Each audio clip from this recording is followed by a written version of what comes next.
Welcome to Real Estate Investing for Professional Men and Women, the podcast that guides professionals to financial prosperity. Join our community and let's start building your wealth. Here's your host, Gary Wilson. Hi, everybody. This is Gary Wilson, and welcome to this week's Real Estate Investing for Professional Men and Women, the podcast. For you, typically, you're fireman, policeman, teacher, pilot, orthodontist, chiropractor, engineer. List goes on and on. A lot of times we own our own businesses too, and anybody can listen to the podcast. But for those of you who fit that criteria, you're probably going to really enjoy this. What we're talking about is how do you actually invest in real estate successfully? Sometimes using cash, sometimes using creative purchasing techniques. Sometimes you just control the asset. You don't actually even ever take ownership of it. Lots of techniques. They all have their place in the realm of real estate investing. If you have not yet subscribed, please do so. It's on Stitcher, iHeartTunes, iRadio, probably 75 different channels, and now in 28 different countries. Also, if you want to be part of the community, guys, just go to myinvestmentservices.com. Click on members area, see what it's all about. We're thousands and thousands strong all over the U.S. and Canada, primarily, of course, the Bahamas and participants, observers from other countries, but we're hoping you guys will join too. But also just go to myinvestmentservices.com, front page, get all kinds of free information. Just start there, educate yourself. If you want to be part of the group, join up, and we'll be glad to have you. So today we got a great guest, Chris Prefontaine. He and I are in a same mastermind group. We both invest, we both teach, and he's an all-around good guy from the great Northeast. So without further ado, Chris, welcome aboard, man. I appreciate you being part of this today. Thanks, buddy. Good to see you, as always. Yeah. So if you could, a lot of folks may know who you are, but for those who don't, would you mind just giving an introduction, like who is Chris Prefontaine, and then we can get into some real content.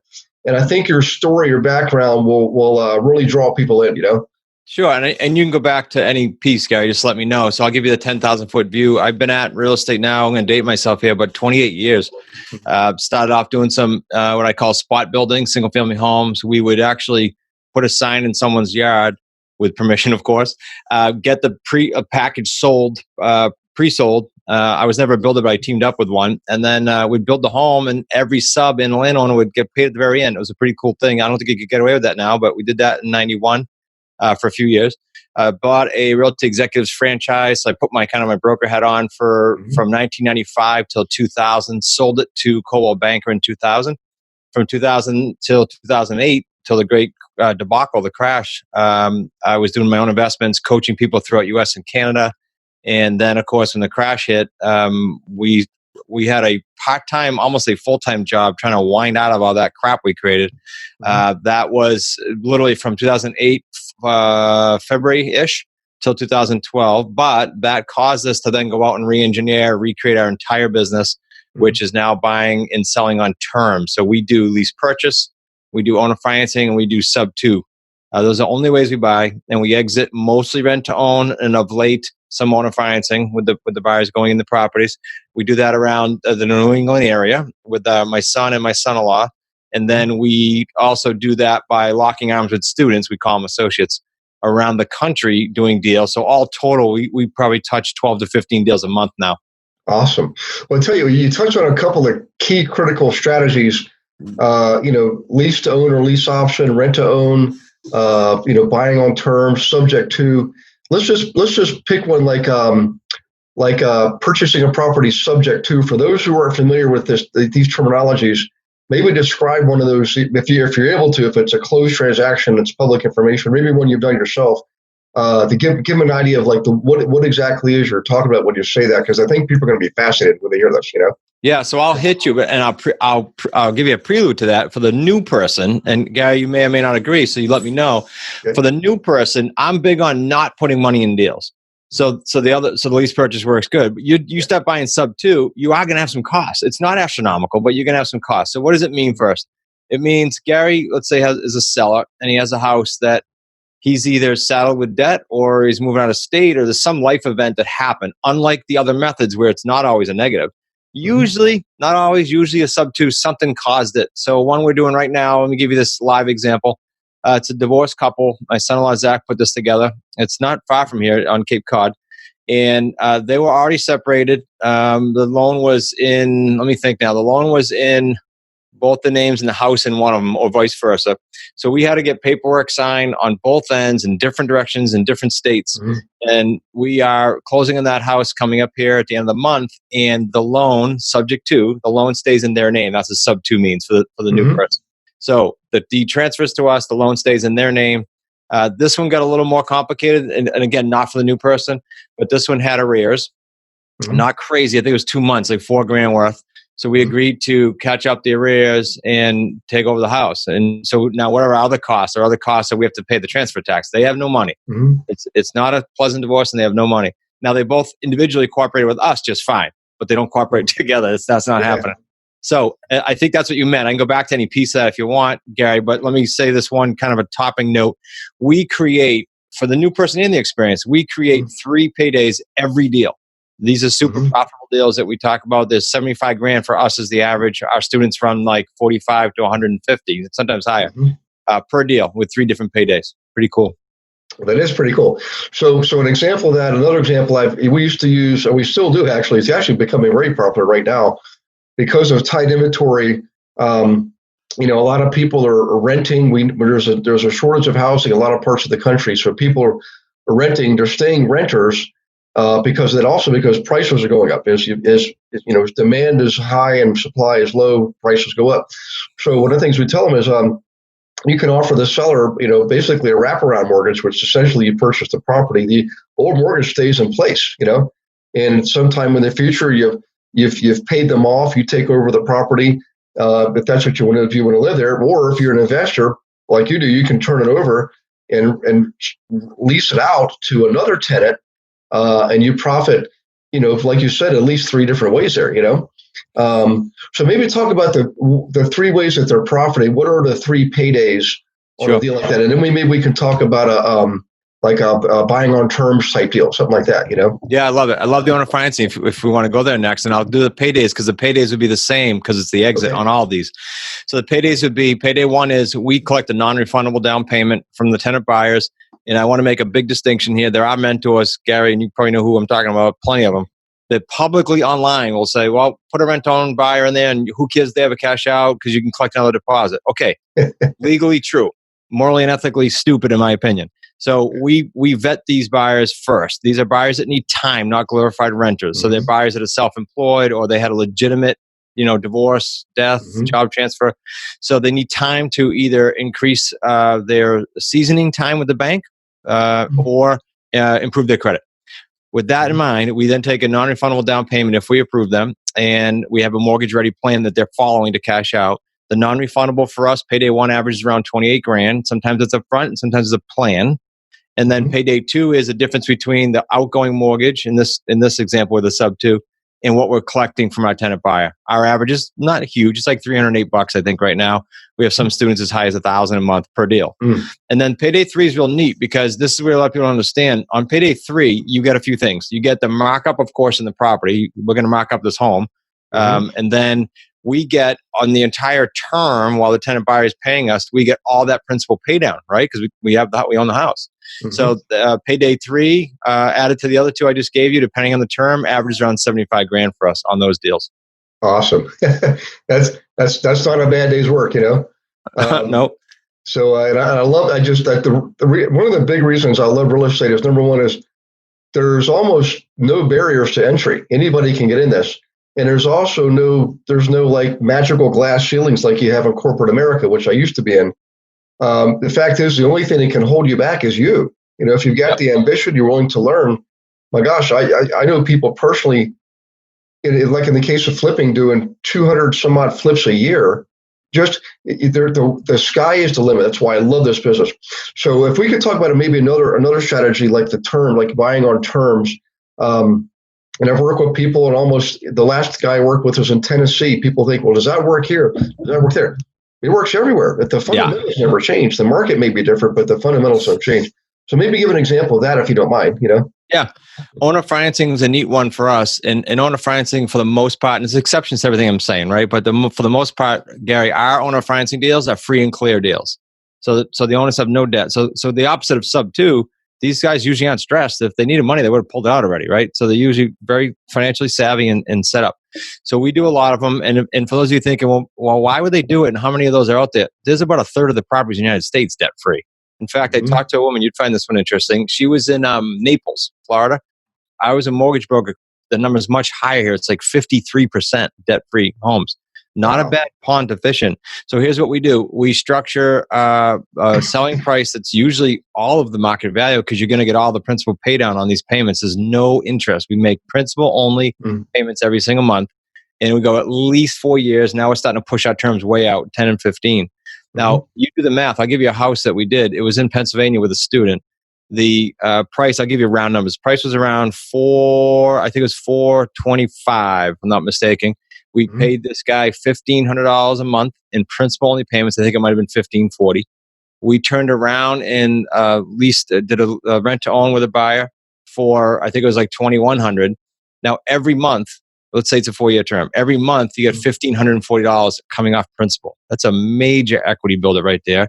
And then of course we marked it up. We sold it for $499. There's 70 more grand there. And then we had a monthly spread. Those deals are really sweet. Now, there's all kinds of these deals we're talking about, as you know, Gary, we can combine techniques too. So we've taken recently one of our owner financing deals that had 6 figures profit and moved the term from 4 years to, we got an extension each year because we offered them a little principal pay down, like cash flow for them. They said, yeah, sure, I'll extend it a year, but taking in a little bit more cash.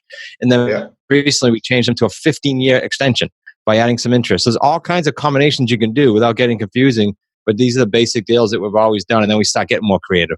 Yeah, well, I appreciate that, man. I think everybody listening, they're thinking now exponentially and not just linearly. In the teaching world, we call that fluffing the dendrites. There's a part of the brain matter called dendrites, and what that means is you're forming more neuron connections. So this great. I like that, dendrites. Fluffing the dendrites. Yeah, I'm gonna write that down. And some people experience this tingling sensation in their scalp, and that's actually a result of that. I'm gonna steal that for you. Yeah, learn something new every day. So, so back to this. Let's talk a little bit about the where. So we mentioned, obviously you are up in New England, Tennessee, Pennsylvania. What's interesting is when I started expanding my investing efforts, I was just in either Virginia or Western Pennsylvania, and my mentor kept telling me, "You're missing like 99% of the deals. You gotta invest elsewhere." Well, now I do, but back then it just seemed like a foreign thing to me. My market, everybody says this. Well, my market's different. I still do that today. And I've taught classes in over 600 cities and towns in the US and Canada. And every market is different, but you know what? The fundamentals don't change. Right. The strategies are always applicable. So if you want to talk a little bit about the where, have you seen things that are different in the markets that would maybe lead to a shift in strategy or a combination of strategies, or how you apply the strategy differently? Maybe like San Francisco is different than Macon, Georgia, for example. But I want people to recognize that you can do this wherever you are. You just have to study the market. But if you can elaborate on that more fully, that would be awesome. Yeah. Well, I agree with what you said, 100%. And a couple kind of nuances within that are, if it's a hot market, are you going to be dealing with a lot of FSBOs? No, they're selling. So you'd be fishing in a different pond, expireds. If you're in that city area, like you talked about, I have a student right in Boston, like right smack in Boston. So I said, we might want to be 2 things, go outside the outskirts a little bit, so it calms down a little bit, and 2, mail to free and clear. Now, we don't do a lot of mailing. We don't do a lot of expensive marketing at all, but that's an exception where you'd want to mail to some free and clear. There are pockets that we have, Gary. We probably have 60 associates spread around the country. So we definitely hear and see certain pockets. So a lot of the high end right now is slowing down. So we have a strategy for that. We actually do an assignment. We get the same tenant buyer, but then we assign it back to the seller, because I don't want to be, and our students don't want to be on the hook for a large mortgage payment, $4 or $5 grand mortgage payment. You're talking big houses. So to your earlier point, any one of these strategies can be done in any one of the markets. And I think you said something about with the market changing that, it's all people talk about now. What if it crashes? What if it slows down? So all of our terms now we're doing are what? Longer. Push it out longer. If you get I just got a 15-year extension on that house, do I really care what the market does? No, the principal's gonna be so low by the end of that, I really don't care. So you can play in any waters. You just have to know what you're doing and which way to pivot and what percentages of what kind of strategies to use. Right. You just touched on something important there. Markets are always shifting. There's no such thing as a neutral market. It may be for a brief few seconds, but the market is always either going up or down. There's always a trend. It has to do with timing. So what you just mentioned there, in my mind, has to do with timing. So, we, 1980s boom time. That's when I got started investing. 1990s were actually very awesome too. Interest rates were continuing to drop, and people were still making a ton of money. That's when I picked up a lot of my rentals, by the way. Early 2000s, it was like everybody was becoming an owner. The lenders had all kinds of creative purchasing techniques, the mainstream lenders.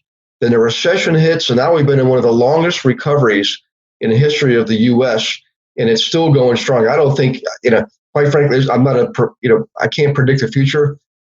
I really believe that we're just beginning this recovery. I think we got a long ways to go, maybe 3 years, maybe 5 years. I don't know, but I think there's a lot more growth in store for us. The growth curve will obviously slow because it's a numbers game. It's a mathematical certainty. You can't keep streaming along at 10%. However, 3% of a 30,000 Dow, right, is a lot better than 10% of a 3,000 Dow. You know what I mean? So, so when it comes to timing, what would you suggest strategy-wise? Like, let's say the economy continues to go up. We believe it's going to go up for another couple of years, and it'll go down. Maybe to compare the two, up market timing, down market timing, what strategies might be better, or what combinations might be better? Well, if the market's running up or even flat, there's our strategy. That's why I love our strategies. I'm not so naive to think that our strategy is the only one, right? So I'm saying this is why we do what we do. If the market's rising like that or flat, the exiting on a rent to own is phenomenal because they're in a good shape and you're in good shape. So win-win. And again, you put your head on the pillow at night knowing we did a good thing. We're profitable and we had a tenant buyer set up to win. If the market's going the other way, you're just going to buy more properties more easily. You're going to talk to less people. That's all. We're talking, so in 2013, I might have talked to 25 people or 30 people to get a house under contract. Now it's probably 55 or 65. Why? Because the market's hotter. You got to talk to more people. So the strategies don't change. It's knowing your numbers and how many people you have to talk to and not being frustrated with that. So you manage your expectations. We don't change our strategies. The only thing we would change in a flat to downward market is what I said earlier, the longer terms, because then I don't worry about it. Yeah. Now I'll kind of put you on a spot a little bit here. I do study the market, and I actually listen to other people that I really respect in the market. But based on your experience the last 28 years, I tend to be an optimist, but are you starting to see, let me paraphrase this.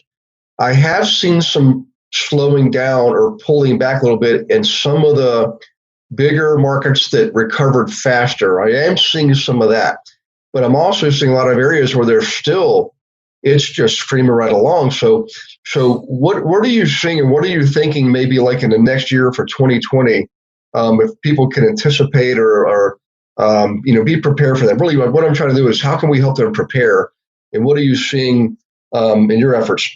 Yeah, I'll tell you one general thing I would tell them. I don't care what market they're in, and then I'll just my opinion on the markets is I would not ever sign personally on a loan. And there's a ton of people still doing it. Whether you're concerned about the market or not, don't do it. And then when the market changes, when it changes, you're not going to be bummed out. You're not going to be on the hook for anything. That was the problem I had in 2008. So don't do that. Secondly, I agree. There's no one market, by the way, Gary. I think you'd agree with this because you just said it indirectly. There's a bunch of markets. So when they talk on a national level, the market, there is no the market. There's a bunch of different ones. So our students in PA, for example, never saw a major uproar, and our student in DC sees major activity, but because it's so transient, he grabs property. So every market literally is different in and of itself. Right. That's actually a very good point. I live, I'm sure you remember this, I live part-time up in Canada, in Ontario, Canada, and Toronto's the largest market in Canada, but the most expensive market is Vancouver.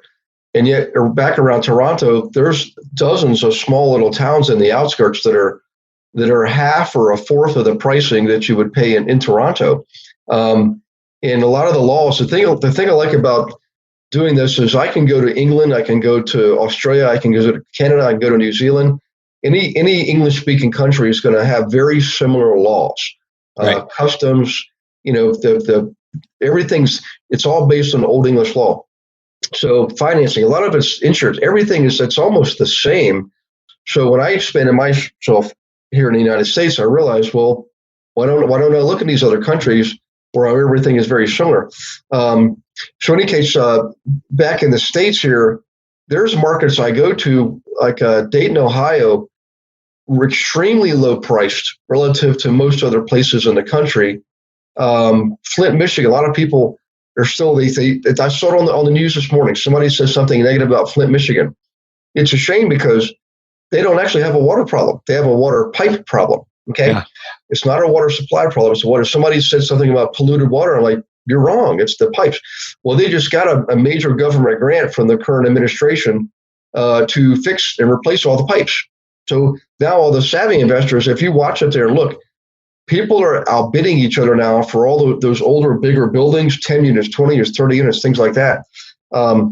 It's amazing what's happening there. So that's going to lead to a stabilized economy there. And the best people, early adapters, early bird gets the worm. So wherever you are, don't just look in your own backyard. Look around you. If you're in, I just talked to somebody in Lafayette, Indiana. Well, Fort Wayne is a few hours to the northeast, another excellent market. Both are small college towns, by the way. Indianapolis is right smack, kind of not exactly between them, but southwest of Fort Wayne and southeast of Lafayette. And it's a great area to pick up property, huge, massive marketplace. I mean, average home price is favorable relative to the national average and a high percentage of renters. So there's all kinds of opportunities there, you don't have to live there. So do you have any favorite tools you use, like for research? Like I know for me, City Data works. Wikipedia is a great free book. These are all free tools. BRB publications. Anything you stumbled across that you don't mind sharing, by the way, with just any average person that can use and go Google and find some data out on their areas, Yeah, we would just add a private. You probably know the guy Eddie Speed. He had a private note school for people doing like 200 units and above, and he invited us. But we were the only terms people there. They're all wholesalers trying to switch to terms, and he threw one at us that I just looked at yesterday called Rent Fax Pro. And it's going to it measures kind of the market conditions. You plug your property in, but it measures conditions and predictions. I thought it was pretty cool. I didn't dig in further than that because we have our event this week, but I'm going to expose it to our community probably next week. So that's a freebie. We use PropStream. That's not a freebie though. They have a free trial. That's a really, really, really robust system. PropStream? Yeah. So I'm going to check that out myself too. I've heard of Rent Fax Pro too. Just recently, so it's kind of interesting that popped up. But it just goes to show you, folks, the keys to success. It's actually threefold: the right education, plus the right information, plus the right action. And the cool thing about getting the right education is it leads you to the right information and shows you how to use it, by the way. And then all you've got to do is be the person to take the action. You got to step up to the plate and meet your mentor halfway. I've had mentors for the last 20 years. In the beginning, I didn't, because I was Mr. Didn't want to spend the $1,000 to, pay for a program or pay for coaches. I thought, well, I could use that for something else. What a shame. If I'd have just done that earlier, I would have progressed much more quickly. Nobody succeeds without mentorship or coaching. Forbes put out a famous article about a year and a half ago. It talked about new businesses and success versus failure. And there was an absolute, not even a gray area, a complete total difference between businesses who seeked mentorship and those that didn't. Those who did were like 3 times more likely to succeed, not just in the first year, but even 5 years later, which is a huge breaking point. So how do you feel about teaching and training? And I, if you got anything you can share with people, man, if you got a podcast, a book, how can people learn more from you? Because you bring a lot to the table. You're a wealth of information. I like your style. You got almost no risk, and it's almost all upside, Yeah. So a couple things. Thank you for asking. The podcast that you mentioned is smartrealestatecoachpodcast.com. And then our regular website, smartrealestatecoach.com, is going to have, I'm big on free. So you can go there, you can get on a free webinar. If you don't mind listening to me for another hour, you get that. A lot of content. And then you can decide, okay, I want to go further. I want to study more. Our YouTube channel is loaded with deal structure. We have deal structure Sundays. We have motivational Mondays. We have Q&A Thursdays. It's all free information. So just go on YouTube and type in Smart Real Estate Coach. Those are biggies. I can give Gary, I didn't say this at the beginning, but I could give away, we have a book link. So our hardcover bestseller, Amazon bestseller, Real Estate on Your Terms, since I'm new to your show, we can give that. And that includes shipping. Like there's no credit card to get asked for. Just name an address and tell them that they were on your show. If you want that link, I can give you that. Cool. Yeah, but you go ahead and do that, and we'll put that in the show notes. Let me write it down just to be safe. Okay, so it's free, FREE, and then SRECbook.com. Free SRECbook.com. The SREC, so you remember it stands for Smart Real Estate Coach. Well, it's very generous of you, and I always appreciate working with people who come from the same. We call it coming from contribution. And there's an old proverb: serve first, and ye shall prosper as a result. Prosperity through service. Yeah. Because people don't want to be. What people do want is people want to be helped. They want to be served, and if you can show them, let them get out of their comfort zone a little bit, where there's no risk to them. Man, we've just done a great service to somebody or a group of people. So, if you wouldn't mind, talk a little bit about like your big why. I know where you live, and by the way, I just was up there once in June, actually for a week in June and for 3 weeks in August. And nice. Out on the Cape, went way up north to Maine. Beautiful. A lot of people done their New England guys. You got the beach here, you got mountains over here. Wonderful people, great for lobster. Make sure when you go through, don't ask for lobster or ask for lobster. STAH. That's it, man. And but if you don't mind, kind of speak freely a little bit. If you were in front of somebody right now, like maybe a dentist who's just starting his or her practice, and they realize they actually got to build some additional passive income so they're not stuck behind the chair when they're 60 years old. Yeah. Just kind of like the old, we used to call them fireside chats. That's what Roosevelt used to do back in the Depression days, fireside chats, Yep. So here's what I'd say to anyone, and this goes for not just real estate people. This goes for, I don't care if you're going to open a hot dog stand. This is my simple but direct advice that I still use. So find someone, first of all, find a niche, in our case, Gary, in real estate that you like, right? Because as I said earlier, I'm not so naive to think it's just terms or just some me. So find someone in a niche that is then doing that activity still, not 20 years ago, like Gary and I, and is where you want to be. And then here's the big thing, easier said than done, commit to them or it for 36 months. 36 months. Don't guess yourself. Don't have false expectations. It's not get rich quick. 36 months. I guarantee you, if you do that with the right group or mentor, your experience will be phenomenal after 36 months. Not try it for 90 days, not just 36 months, head down. You'll have a great experience. Any business. Yeah, I agree. I always tell people when they work with me, I don't have there is no get rich quick thing. It's like my first mentor, Gerhard Flugfelder. He's no longer with us, unfortunately. But when I met him, he was 30 years older than me then. This was 30 years ago. But I remember one of the famous things he told me, best things he told me was, I called him up and I said, Gerhard, I think I'm making a mistake here. I don't understand why, I'm not really making any money right now, and yet I'm putting a lot of time, effort, energy into this. And he said, stop right there. He said, you act like most Americans. He was an old German guy. He said, you just want to buy a lottery ticket. You want to flip the switch and the money comes out. He says, real estate investing is not playing the lottery. We don't guess. We don't take chances. We actually build a lottery machine that pays us the lottery payout every day for the rest of our lives. That's a writer down or two. That's it. You know what's funny? He said this, Chris, same thing you said. He said, 3 years, Gary. He said, give me 3 years, and I promise you're going to start to see the curve. Like my growth was sort of like a flat. It was like a curve, flat in the beginning, then it started to turn upwards, and it finally turned a corner. And all of a sudden, the machine feeds itself. You're no longer feeding the machine. It's just self-perpetuating. And man, was he right. It was around a 3-year mark where I started seeing a real difference. And several years later, I'm like, essentially I was on a cash basis. And I was able to move up and buy bigger and bigger buildings using a lot of the same techniques, by the way. Sometimes I'd go with cash, but it wasn't like I was just going to leave it there. I would dramatically change the nature of the property, fix it up, raise the rents, just basic, simple stuff sometimes. go out and get a brand new first mortgage on that, but maybe only 50% loan to value was enough to pay back the line of credit I used that was leveraging my other properties.